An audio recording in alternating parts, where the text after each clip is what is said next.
Es tiempo de conocer más del Señor y animarnos con su palabra. Bienvenidos al servicio de la Iglesia Bautista Nueva Gorgona y su pastor Ricardo Alexis Fernández. Quédate con nosotros, ya iniciamos. Bueno, mis hermanos, estamos desarrollando el libro de Daniel. Vamos a abrir las Biblias en el capítulo 11. Y de manera de repaso, hermanos, vamos a leer de forma continua del verso 2 al 14. Y hermanos, me consta, de todo corazón me consta, para mí ha sido el mensaje más complicado que me ha tocado desarrollar en estos 3 años como iglesia. El primero complicado que tuve fue cuando íbamos a llegar al capítulo 13 del libro de Marcos, y cuando llegó en su momento salieron 6 prédicas de ese capítulo. Cuando el Señor me lleva a predicar Daniel, yo sabía que capítulo 10, 11 y 12 iba a ser una de las cosas más complicadas para mí, porque habría que investigar mucho, estudiar mucho, para que vean cómo la historia encaja en la palabra de Dios perfectamente, porque la palabra de Dios no miente. Y me consta, hermanos, que muchos de ustedes están llevando los apuntes de este capítulo 11 extremadamente histórico. Entonces estoy obligado a hacer un repaso de los primeros 14 versículos. Así que, hermanos, si tiene para apuntar, estén listos, porque vamos a hacer un repaso con muchos detalles para entonces continuar con los versículos siguientes. Así que, hermanos, de forma continua, versículo 2 al 14 de Daniel 11.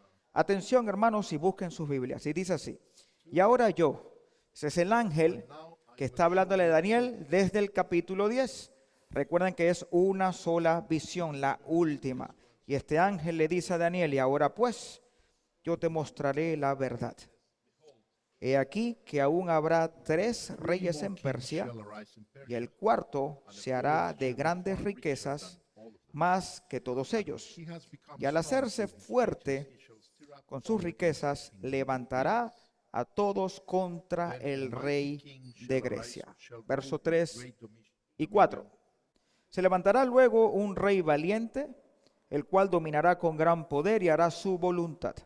Pero cuando se haya levantado, su reino será quebrantado y repartido hacia los 4 vientos del cielo, no a sus descendientes, ni según el dominio con que él dominó, porque su reino será arrancado y será para otros fuera de ellos. Y será fuerte el rey del sur, mas uno de sus príncipes será más fuerte que él y se hará poderoso. Su dominio será grande. Al cabo de años hará alianza, y la hija del rey del sur vendrá al rey del norte para hacer la paz. Pero ella no podrá retener la fuerza de su brazo, ni permanecerá él ni su brazo, porque será entregada a ella y los que la habían traído, asimismo su hijo y los que estaban de parte de ella en aquel tiempo. Pero un renuevo de sus raíces se levantará sobre su trono y vendrá con ejército contra el rey del norte, y entrará con la fortaleza y hará en ellos a su arbitrio y predominará.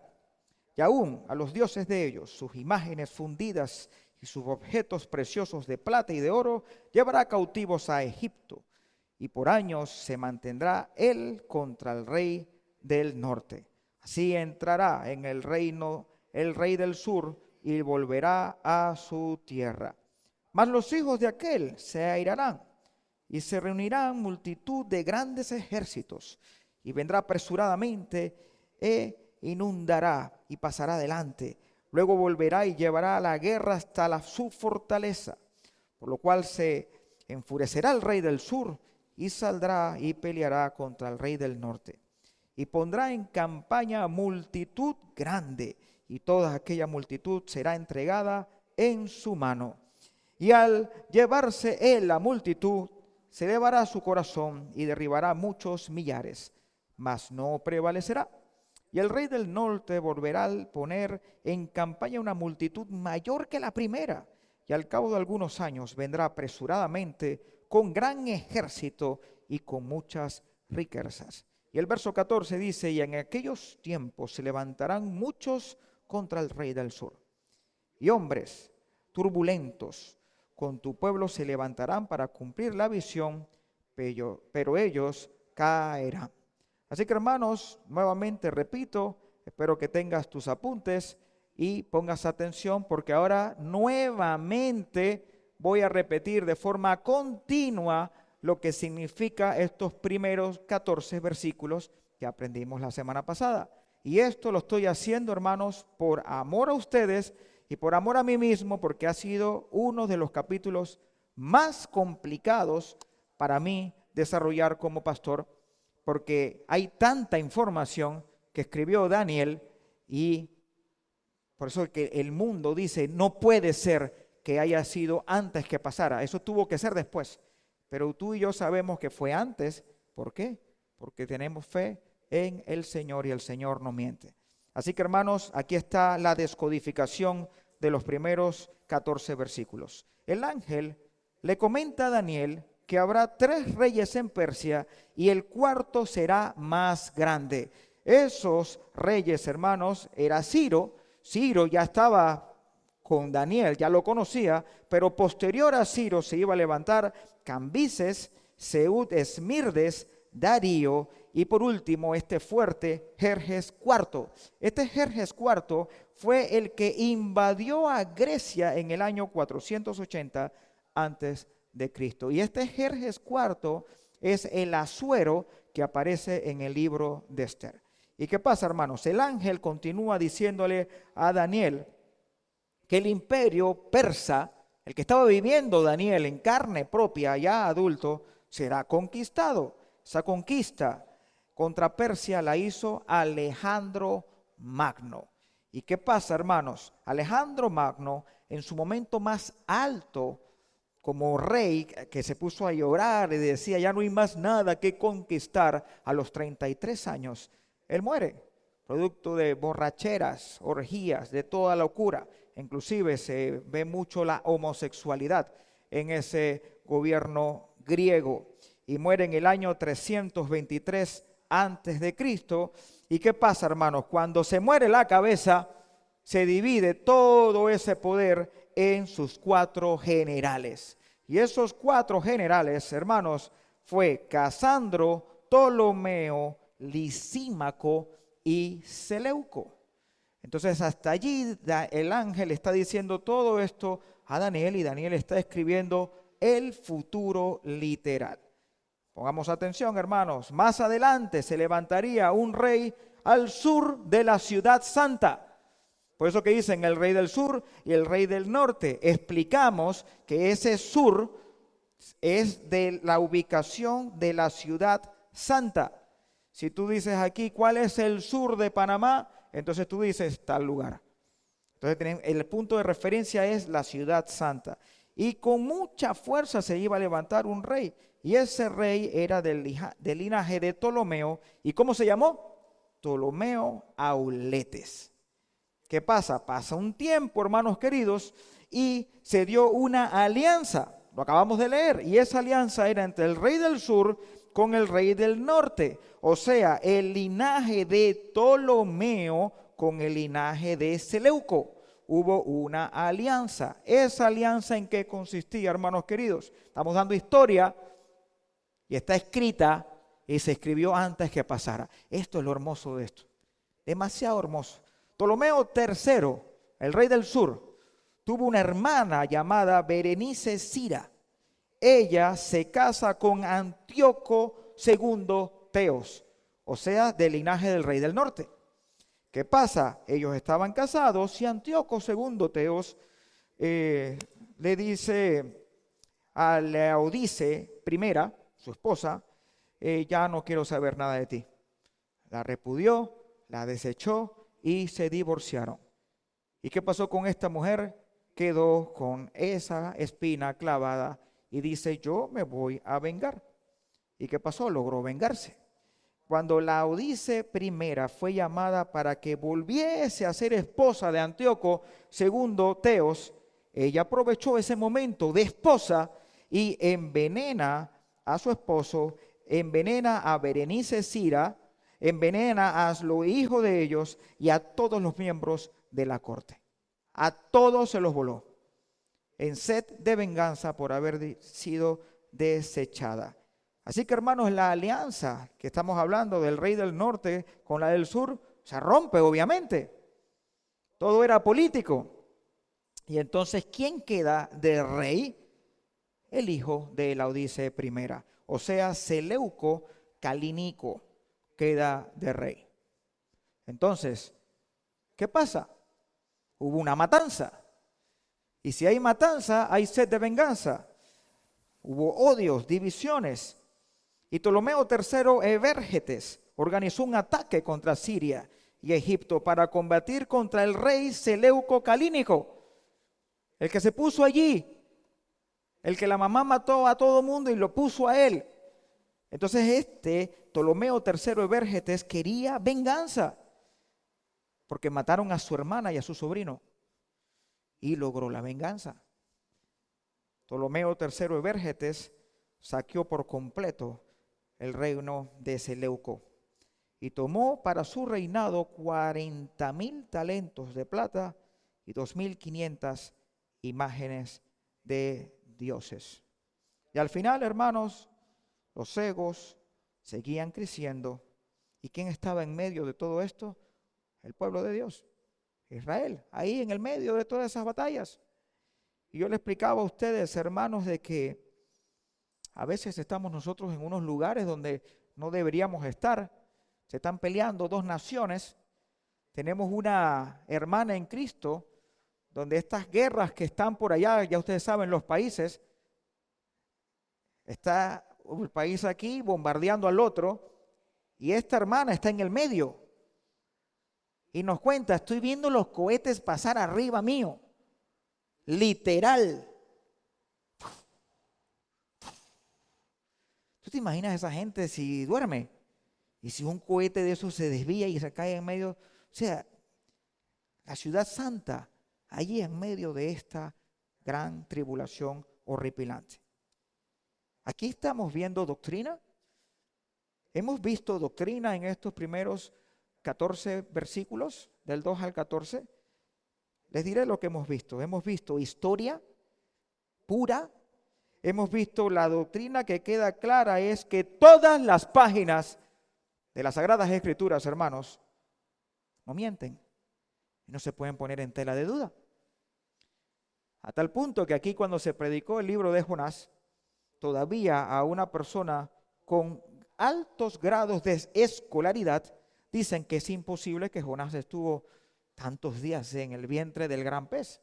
Los jugos gástricos, la no respiración, él tuvo que haber muerto. Eso es imposible que lo haya vomitado.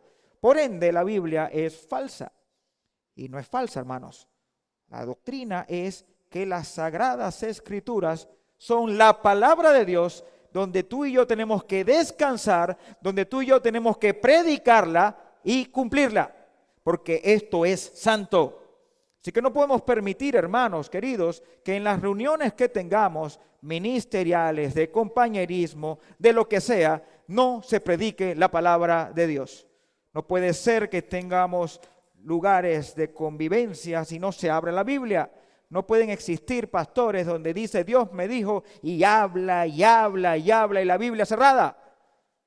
No puede ser, porque la palabra de Dios es viva, corta cualquier corazón,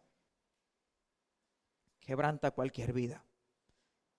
Así que, hermanos, un tercer punto que lo he dicho durante el desarrollo de esta bella carta, la Biblia confirma la historia desde el punto cero hasta el punto actual y los que faltan por cumplirse.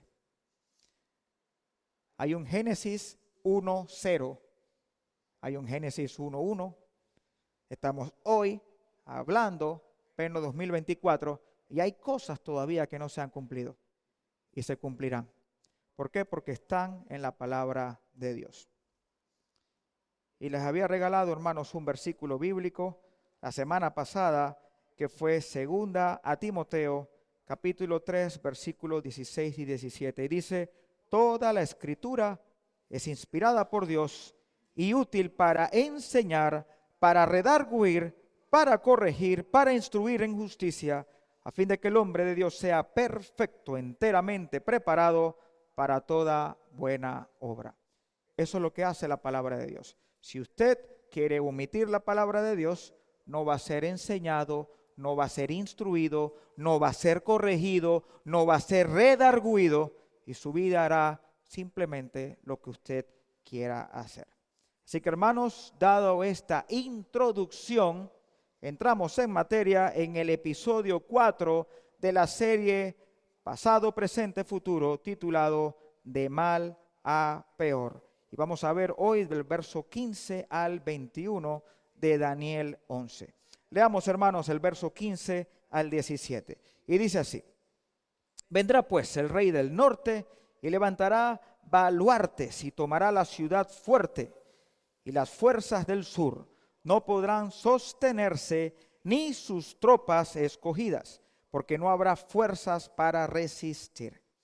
Y el que vendrá contra él hará su voluntad, y no habrá quien se le pueda enfrentar, y estará en la tierra gloriosa, la cual será consumida en su poder. Verso 17. Afirmará luego su rostro para venir con el poder de todo su reino, y hará con aquel convenios, y le dará una hija de mujeres para destruirle, pero no permanecerá ni tendrá éxito. Explicamos, hermanos. Resulta ser que Antíoco III el Grande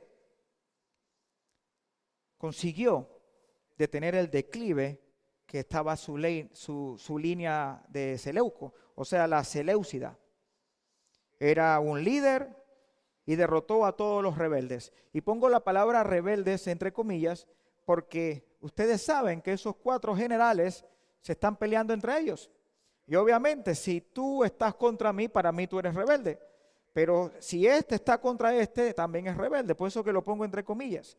Pero él en su línea seleucida empezó a agarrar las riendas y dice, no puede ser que mi linaje está siendo tambaleado y destruido. Así que el hombre agarra los mandos y empieza a levantar ese declive y empieza a destruir a todo lo que se le venía. ¿Y qué pasa, hermanos? Existió un convenio. La hija y no permanecerá. ¿Por qué? Ese convenio, hermanos, si ustedes ven este círculo, porque es el mismo círculo vicioso que hemos visto en los primeros 14 versículos. Esas alianzas que se dan y al final todo el mundo envenenado. Así que estamos viendo aquí que esta gente está logrando con poder y ¿sabes qué? Tenemos que hacer ciertas alianzas para ser fuertes. Pero mentira, hermanos, círculo vicioso. Y nosotros, hermanos, como hijos de Dios, no podemos estar haciendo círculos con gente inconversa. No va a ser fructífero. La luz no se lleva con las tinieblas, ni las tinieblas con la luz. Así que, hermanos, estos convenios al final están hechos para romperse. Ustedes no han visto por ahí ciertos contratos que te hacen firmar en los bancos y hay unas letras chiquititas, chiquititas que tú no las ves y al final te las aplican.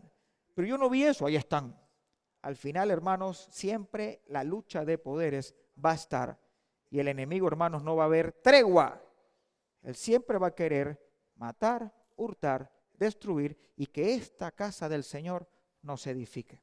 ¿Y qué pasó? Antíoco III el Grande da a su hija Cleopatra, primera Cira. Hermanos, Cleopatra no es egipcia, siempre fue griega. ¿Y cómo la vemos en las películas? Egipcia. Pero obviamente hubo un convenio. Y entonces Antíoco da a su hija Cleopatra en matrimonio político con Ptolomeo V. No era ni siquiera un matrimonio de amor. Era político. ¿Saben por qué era político? Porque Egipto sería aliada de los sirios y Antíoco III el Grande entregaría provincias y Judea. Yo te doy a mi hija a cambio de, yo acepto a tu hija a cambio de politiquería. al final vamos a ver cómo nos adaptamos y al final terminan apuñalándose entre ellos. Círculo vicioso del mundo. Verso 18 al 20, hermanos. Y dice así: volverá después su rostro a las costas y tomará muchas, mas un príncipe hará cesar su afrenta y aún hará volver sobre él su oprobio. Luego volverá su rostro a las fortalezas de su tierra, mas tropezará y caerá y no será hallado.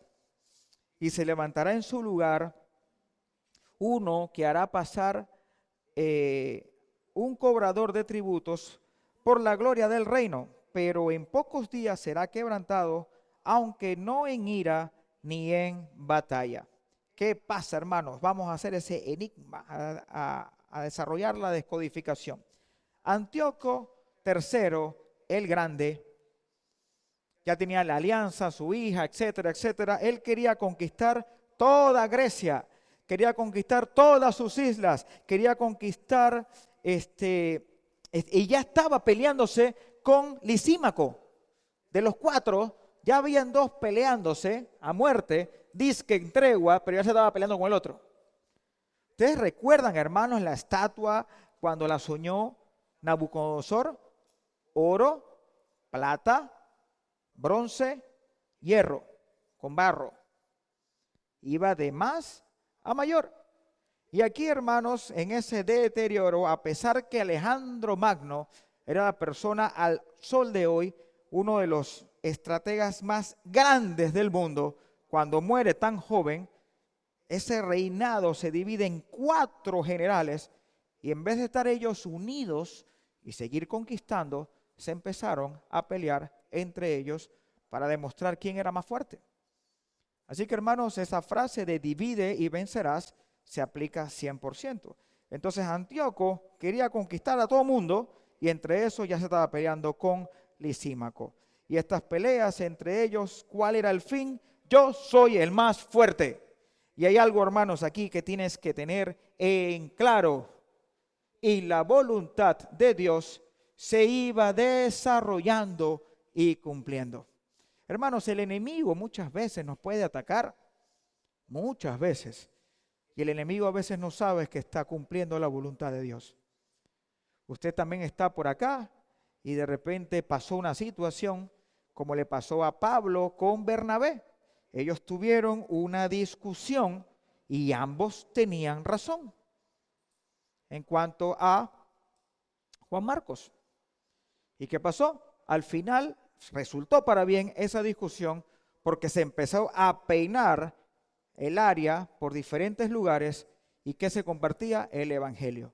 Así que en vez de estar todos juntos, esa división que tenía razón ambos produjo que se compartiera el evangelio por varias razones.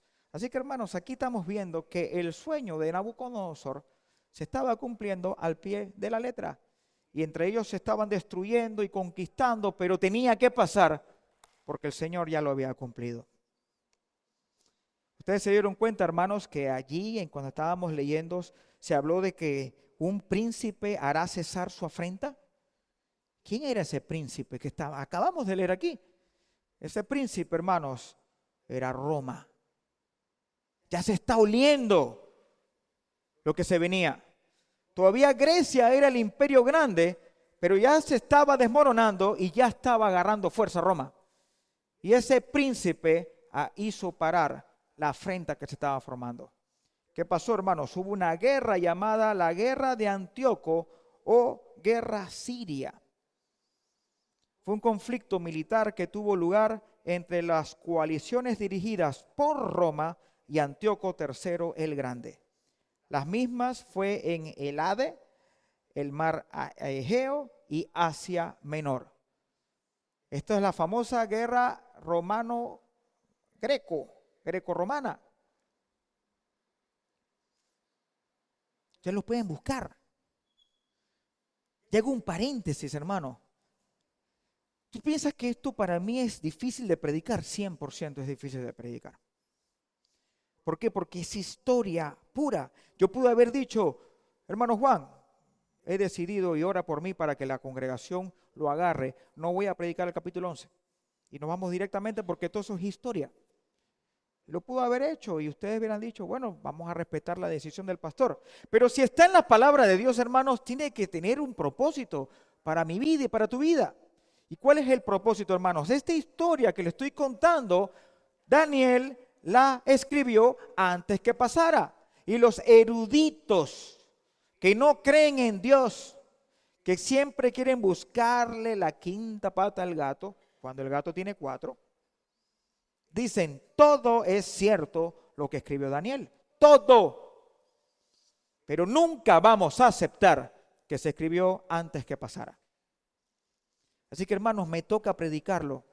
Porque cuando yo estaba desarrollando este capítulo, hermanos, yo me erizaba. Yo decía, Dios mío, qué cosa tan profunda. Y lo estamos predicando. Mira todo lo que escribió Daniel. Y nada de esto él lo vivió, pero lo escribió con lujo de detalle. ¿Y qué pasó, hermanos, en esta batalla? Tanto los romanos como los seleucitas trataron de ampliar sus fuerzas. ¿Y el objetivo cuál era? Atraer a su bando a los poderes menores griegos. Así que Roma estaba atacando por una área, los griegos por otra área. ¿Y qué eran? Si estos son mis aliados, aunque sean poquititos, van a estar conmigo y yo me hago más fuerte. Así que estaban entre esa lucha de titanes, de poderes. ¿Y qué pasó, hermanos? El conflicto finaliza con victoria. ¿Para quién, hermanos? Para los romanos. Faltaban todavía muchos años para que Roma entrara, pero ya se estaba levantando Roma. Y con fuerza. El imperio de hierro, 1000 años gobernaron Roma. Y yo soy abogado gracias a los romanos, porque de Roma sale la ley. Y hay muchas cosas todavía que están despiertas de Roma, porque a Roma nadie la derrotó, se autodestruyó y se durmió. Y el espíritu del anticristo levantará a Roma de nuevo y vendrá después la semana 70. Así que de que Roma viene, viene, pero está dormida. Y aquí estamos viendo cómo Daniel escribía cómo se estaba levantando. Este conflicto, hermanos, finaliza con victoria para los romanos. El imperio seleucida se vio obligado a ceder hacia Menor. Roma se convirtió en la única gran potencia en todo el mar Mediterráneo tras las derrotas del reino de Macedonia y Cartago. ¡Wow! Increíble. Verso 21 de Daniel 11. Y dice, y le sucederá en su lugar un hombre, despreciable, al cual no darán la honra del reino, pero vendrán sin aviso y tomará el reino con halagos. Y para descodificar este versículo 21, estamos obligados, hermanos, a irnos al capítulo 8, versículos 8 y 9 de Daniel. Daniel 8, 8 y 9. ¿Y qué dice? Y el macho cabrío se engrandeció sobremanera, pero estando en su mayor fuerza, aquel gran cuerno fue quebrado y en su lugar salieron otros 4 cuernos notables hacia los 4 vientos del cielo. Y de uno de ellos salió un cuerno pequeño que creció mucho al sur, al oriente y hacia la tierra gloriosa. Aquí ustedes están leyéndolo porque ya lo predicamos. Y lo estamos reafirmando con este capítulo 11. Aquí estamos viendo que el macho cabrío era Grecia y Alejandro Magno agarra con fuerza, muere ese cuerno y salen los 4 cuernitos. Y entonces esos 4 cuernitos son los generales y de esos 4 generales sale un cuernito chiquitito. O sea, de Casandro, Ptolomeo, Lisímaco y de Seleuco, especialmente de Seleuco. ¿Quién sale, hermanos? Antíoco IV Epífanes, que ya predicamos de él. Un hombre perverso, malo, horripilante. Eso es lo que decía Antíoco, hermanos. Antíoco nada más y nada menos agarró cerdos, oigan bien, cerdos, los sancochó, hizo un caldo y el caldo lo servía en los utensilios de la casa del Señor y se los tomaba y los mandaba a tomar a todos simplemente para blasfemar contra el Dios Todopoderoso, porque él era mayor que un Dios. Yo les hago una pregunta, hermanos queridos. ¿Usted quiere saber qué más escribió Daniel sobre Antíoco IV Epífanes? Usted lo quiere saber, ya lo hemos predicado, pero todavía faltan versículos. ¿Tú quieres saber? Bueno, hermanos, no se pierda. Y tuve que cortarlo aquí, hermanos. De verdad no podía seguir porque iban a salir así, ¿ve? Atragantados. No se pierda la siguiente mensaje, que es dentro de 2 semanas, así que más picados van a estar. El espíritu del anticristo. El espíritu del anticristo, no vamos a predicar todavía del anticristo, porque vamos a tener un mensaje exclusivo del anticristo. ¿Y por qué? Porque Daniel escribió todo con lujo de detalle. Así que, hermanos, siga estudiando la palabra del Señor y aplicándola. Vamos a orar. Gracias, Señor, de todo corazón por este mensaje tan, pero tan profundo, Señor, este capítulo 11 del libro de Daniel, Señor mío. Sabemos que la historia no es doctrina porque fueron hechos que pasaron, pero la doctrina está en la autoridad de tu palabra que escribió esa historia antes que pasara. Y por eso, Señor, como hijos tuyos, tenemos la obligación, el mandato de que todo lo que vayamos a enseñar, todo lo que vayamos a hacer, todo va a ser amparado en las sagradas escrituras. Señor mío, gracias, Padre, por las vidas de estos hermanos que están aquí con el deseo de aprender tu palabra, Señor. Que ellos sean una roca firme, que crezcan en sana doctrina y que puedan, por medio del discernimiento del Espíritu Santo y de la autoridad de la palabra, poder dictaminar en amor si lo que se está dando es palabra tuya o palabra de hombres. Todo lo que sea de hombres es vacío, hueco, Señor. Queremos obedecerte a ti, Padre Santo. Guíame como pastor para que yo pueda dar siempre un alimento bueno para las ovejas. Aparta de mí todo orgullo, aparta de mí soberbia, Señor. Yo quiero ser un siervo que escudriña tu palabra, que la aplica y que la enseñe en sana doctrina, Padre Santo. Quiero tener siempre los pies en tierra. Gracias, Padre, por todas las almas que están viniendo a esta congregación. Que tengan ellos el deseo de someterse a lo que se pone en esta iglesia. Porque queremos poner, Señor, tu palabra por delante. Padre Santo, te pido por las escuelas dominicales, por nuestros maestros, que siempre hablen tu palabra. Te pido, Señor, por los corazones de las personas que reciben tu palabra, que la puedan aplicar. Y te pedimos, Señor, que siempre tengamos el amor con las personas que no te conocen. Porque la única manera para que lleguen a Cristo es por medio de predicar tu palabra, teniendo un buen testimonio, Señor. Te amamos, Señor, porque a pesar de que estamos viviendo tiempos malos y se levantan muchos anticristos, tú eres fiel y justo. Tú permaneces allí y me cuidas. Te amo, Señor, hoy y siempre. En el nombre de Jesús, amén y amén, hermanos queridos. Este ha sido un servicio online de la Iglesia Bautista Nueva Gorgona y su pastor Ricardo Alexis Fernández. Síganos en nuestras redes sociales y visítanos para alabar juntos al Señor.